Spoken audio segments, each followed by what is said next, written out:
Alright, let's talk briefly about materials. I've been using the Tom Kuhn No Jive Yo-Yo for these tricks. I like this yo-yo a lot. I find it's really well balanced and a well proportioned yo-yo. It's not too big, it fits well in my hand, it's comfortable. On backhand stalls, it fits really nicely on my knuckles. It has relatively high walls, so it's pretty easy to control it in kick flips or whatever. But there are a lot of good options. I prefer a yo-yo made out of wood. I just like the feel. But you can use a lot of different materials.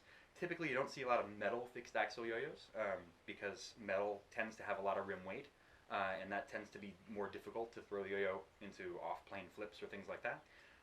You also don't want necessarily a really high gap because it's harder to control on stalls. The yo-yo tends to flip over a little bit chaotically if you have a lot of gap. So you want something kind of thin, but something that also fits your hand really well. So no jive is a great option.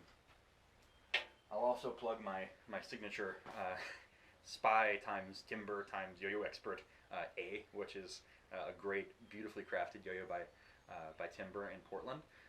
This yo-yo is spectacular and does everything. Timber also makes a great yo-yo in the Turner, which has a very, very similar shape to the A. So I would also heartily recommend that. If you want to go with plastic, Duncan is a great option. They've made yo-yos since forever, and their Butterfly is one that a lot of fixed axle players, including Drew Tate, swear by. And this is a terrific one. If you can find a sparkly one, those are the best.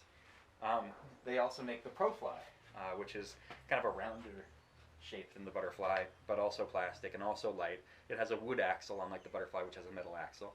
So I find that to be a little bit more responsive and easier to control for me.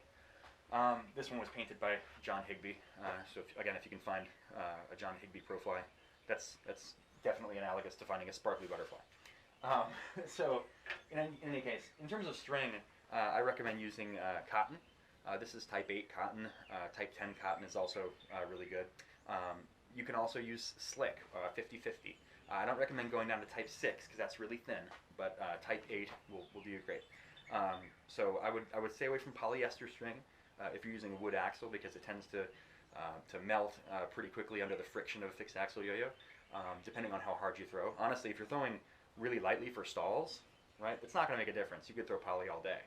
But if you're going to throw any sleepers or long tricks, it'll not hold up in the same way that cotton or that slick will. Although if you're throwing the Butterfly with a metal axle, polyester is perfectly okay. That works really well, actually. So a lot of options. But in any case, good luck. Find a yo-yo that suits you, that you like to play, that you think you'll play more, and you'll get better. If you have a yo-yo that is a chore to play, you'll never want to pick it up and you'll never really progress. So good luck and thanks for watching.